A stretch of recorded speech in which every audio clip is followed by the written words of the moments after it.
Because video games just give up in January because the people responsible are too busy counting Pokemon or something. Oh, I found a yellow one and it's got a name like a disease. Give me a break. Anyway, the gaming scene basically becomes like a barren wasteland. Or like a lobby in Titanfall 2 as people sit around and forget they've got a job to do and instead go and verbally masturbate on Reddit. What do you mean you don't rate the X-Force 7592? Thumb in the down position. What are you doing? When things do finally kick into gear though, it's usually a game of note, and that is the same in 2017.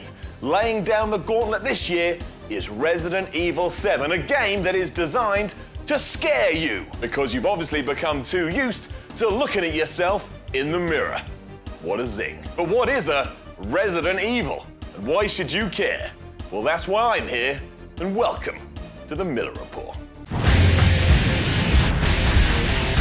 In many ways, it's a mystery how we ever got to the 7th Resident Evil. If you've played the first in the series, you know it controls like a tranquilized horse. Seriously, no matter what direction you told that idiot on screen to go in, he would just shuffle around aimlessly like a Total War player in a lingerie store. Yes, there's such a thing as sexy underwear.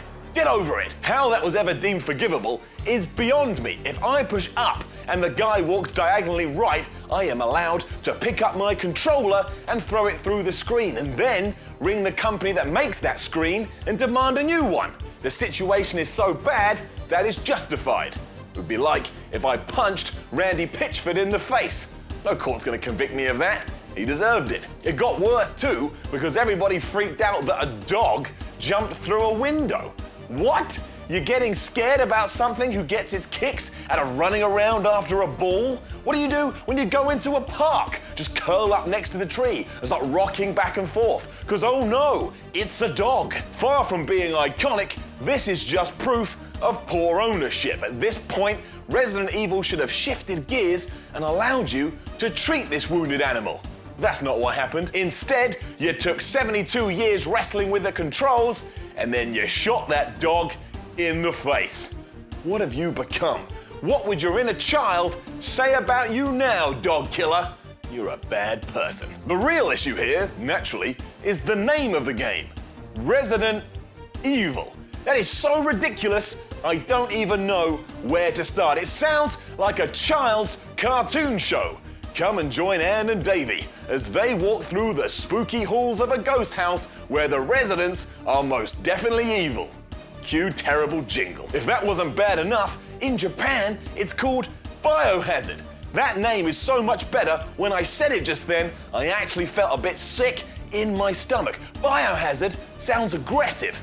Biohazard sounds intimidating, and Biohazard sounds like a game I would be proud to play. Are you telling me, with all the millions of people that work for Capcom, they couldn't have come up with a better alternative than that? I'm one man, and I've got loads. Fearfest, Horror House, Nightmare of Terror, Shock Time, Pansyland, Bicep Warrior, The Magical Adventures of, oh shit, it's a zombie, Eat Lead, Undead, A Shower of Scares, Evil Eagle, and then just put an eagle in it. Frightening Fiasco, Creepy Chris.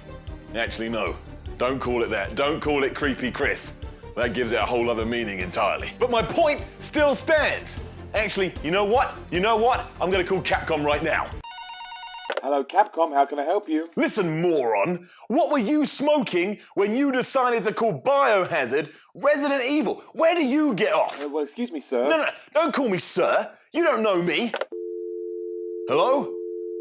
Unbelievable. It's only fair to point out what Resident Evil does do well though, and to do that, we need only look at one Chris Redfield. Although he started out like a massive wuss that should have been extinguished from the planet, he soon realized that it's lats over fats and delts over melts. Put that cheese sandwich down. And then look what he turned into in Resident Evil 5. That is a man that clearly made the gym his shrine and sculpted a glorious set of pectorials. They would make a cat purr, which is a bit weird, because why would anybody's goal be to make a cat purr?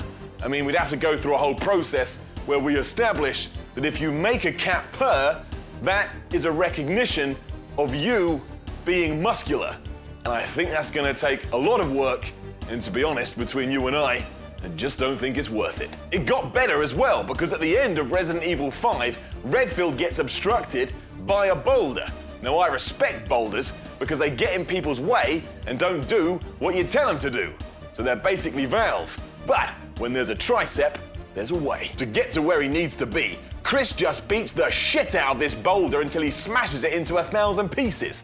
Think of that. Think of the story he can tell his grandkids around a log fire on a cold winter night. What story do you have to tell? That time you went to the supermarket and Diet Coke was on offer, so you bought 2? You have just fizzy-popped your way into Loserville. Unfortunately, Resident Evil was also responsible for people celebrating in the street because you can now shoot and move at the same time. How pathetic is that? We've reached such subatomic levels of expectation that this was considered something worth shouting about. It's like when people get hyped in Mass Effect because they were able to be mean while having a chat. Height of creativity then. What's next? You're gonna email your best buddy telling him you were able to have a shit and wipe your ass at the same time? For starters, that's pointless, and secondly, you are entering dangerous territory, my friend. If the journey isn't over, don't unpack the suitcase. Whatever that means. So in summary, Resident Evil is a scary game with bad controls. Plus, a lot of people got excited about Resident Evil 4. Probably because they had nothing better to do that day. Like people who play World of Warcraft. I'll see you around.